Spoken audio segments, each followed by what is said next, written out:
যে আজকে সারা পৃথিবীতে প্রচুর মুসলমান, আমার প্রায় 22টা দেশ সফর। তো আমি পৃথিবীর যেখানে যাই খালি মুসলমান দেখি। পৃথিবীতে মুসলমানের অভাব নাই, যেখানে যাই সেখানে মুসলমান।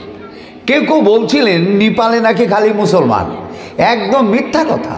এই হিন্দু, একদম মিথ্যা কথা। নেপালে আপনার বিশ্বস্তমা হয়ে গেল, প্রচুর মুসলমান। এক লোক বলছিল নাগাল্যান্ডে খালি কুকুর খাওয়া মানুষ আছে। নাগাল্যান্ড প্রচুর মুসলমান। পৃথিবীর এমন কোনো দেশ নাই যেখানে মুসলমান নাই, কিন্তু অভাব হলো মুসলমান বটে কিন্তু কোরআন জানে না।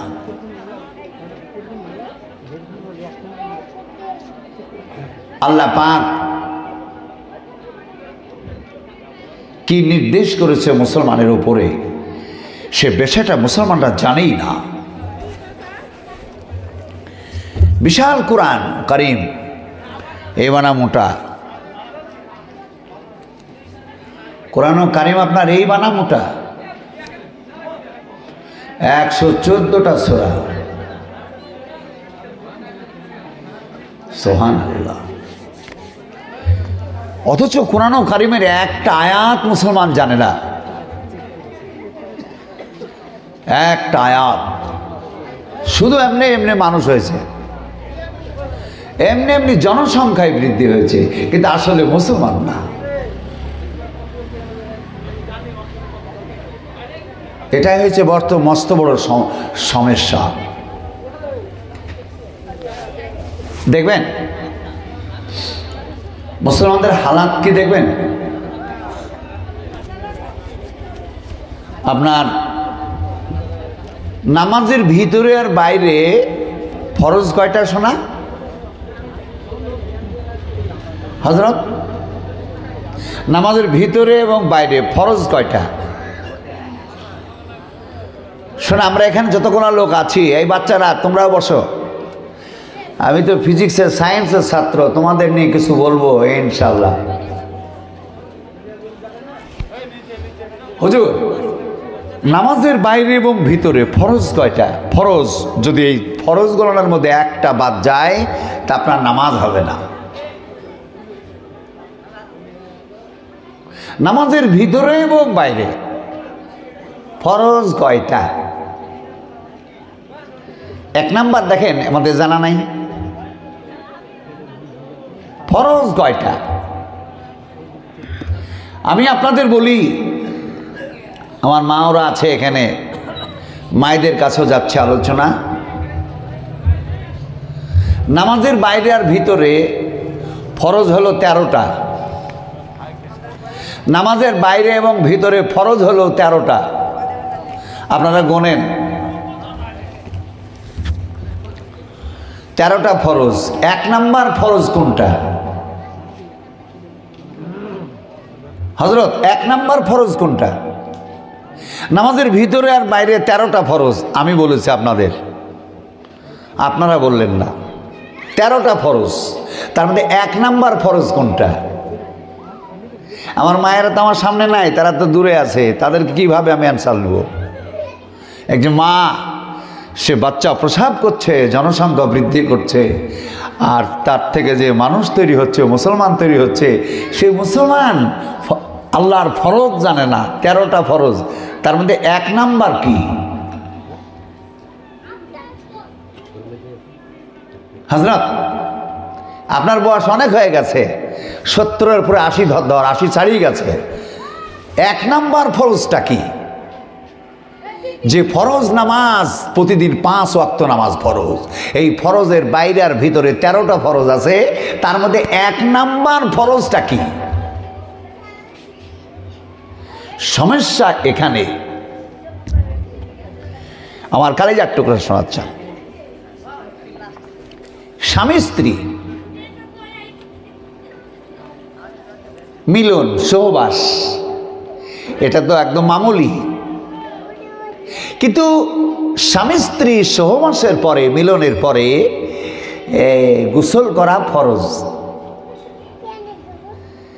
এই ফরজের মধ্যে 1 নাম্বার ফরজটা কি?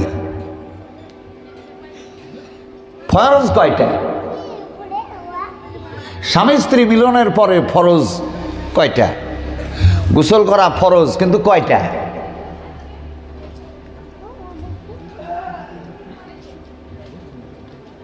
সমস্যা এখানে। ওযু আপনি করছেন, ওযুর মধ্যে ফরজ আছে, ওযুর ফরজ কয়টা?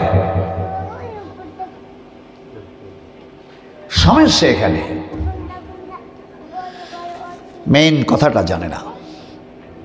এইভাবে আমাদের জীবন সৃষ্টি হয়ে গেছে। আমি যখন আসি তখন এক ভদ্রলোক কথা রেখেছিলেন, আমি ওখান থেকে কান পেতে শুনলাম, ফাইন কথা। আমাদেরকে সেই গোড়াতে আসতে হবে,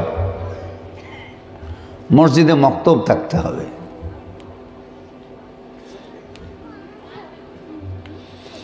ছেলেবেলায় থেকে, শিশু থেকে আমাদেরকে ইসলাম জানতে হবে, কোরআন ও কারীম জানতে হবে।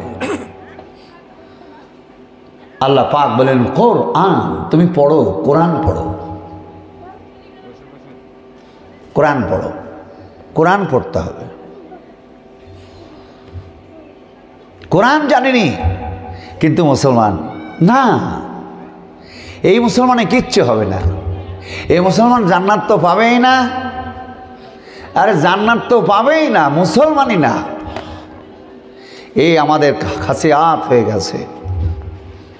বাপ, আমার কালেজার টুকরো মা ও বোনেরা, সোনামণি মারা, বোঝার চেষ্টা করবেন। এই সমস্যা আমাদের ঘটে গেছে। এই যে 13টা ফরজ আপনার নামাজের ভিতরে, 13টা কি জানতে হবে আপনাকে। আপনি একটা অ্যান্সার দিতে পারছেন না,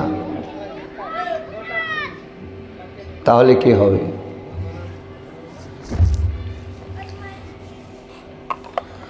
আমার কালেজার টুকরো শোনাচ্ছেন।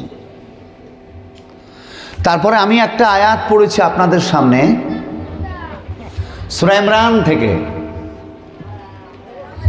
কোরআন ও কারীম, এটা বিধান, আল্লাহর সংবিধান। কি বললো আল্লাহ?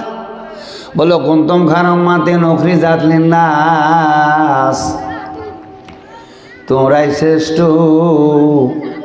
সারা পৃথিবীর মানব জাতির জন্য তোমাদের আগমন। তা'মুরু বিল মারুফ, ভালো কাজে নির্দেশ করো, ওয়া তানহাউনা আনিল মুনকার, অন্যায় দেখলে তার প্রতিবাদ করো।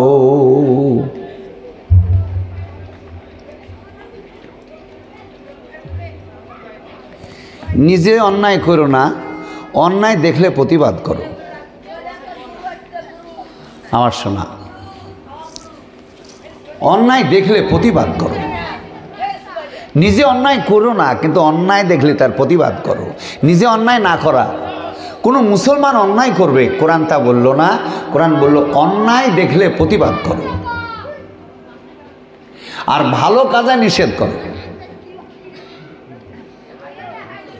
আপনি একজন মুসলমান, আপনার সামনে অন্যায় হবে, কোরআন তা বললো না। কোরআন বললো প্রতিবাদ করো, প্রতিবাদ করো। তোমার সামনে অন্যায় হবে, তুমি মুসলমান না, তুমি প্রতিবাদ করো। আমার বাপ, আমার কালেজার টুকরো শোনাচ্ছেন, আপনার সামনে অন্যায় হবে কথা কোরআন বলেনি, কোরআন বলল প্রতিবাদ করো। তাহলে এবার বোঝার চেষ্টা করেন যে আপনি একজন মুসলমান, আপনার দায়িত্ব হলো অন্যায় প্রতিবাদ করা। কোরআন কারীম বলল ওয়াতাসিমু বিহাবলিল্লাহি জামিআ ওয়ালা তাফাররাকু, ও পৃথিবীর মুসলমান, তোমরা ঐক্যবদ্ধভাবে আমার দিনকে ধারণ করো, ওয়ালা তাফাররাকু, তোমরা পৃথক হয়ে যেও না। দুটো আয়াত। কোরআন বলল গোটা পৃথিবীর মুসলমান তোমরা ঐক্যবদ্ধ হও, ওয়ালা তাফাররাকু, আর পৃথক হয়ে যেও না। আমার দিনকে ধারণ করো। দুটো সেন্টেন্স, একটা আয়াত হলো তোমরাই শ্রেষ্ঠ, গোটা পৃথিবীর বুকে তোমরাই শ্রেষ্ঠ, তোমরা ভালো কাজের নির্দেশ করো, অন্যায় কাজে বাধা দাও। আর and hold fast all of it together to the cable and do not separate, তোমরা পৃথক হয়ে যেও না, ঐক্যবদ্ধ হয়ে আমার দিনকে ধারণ করো, অ্যান্ড ডু নট সেপারেট, পৃথক হয়ে যেও না।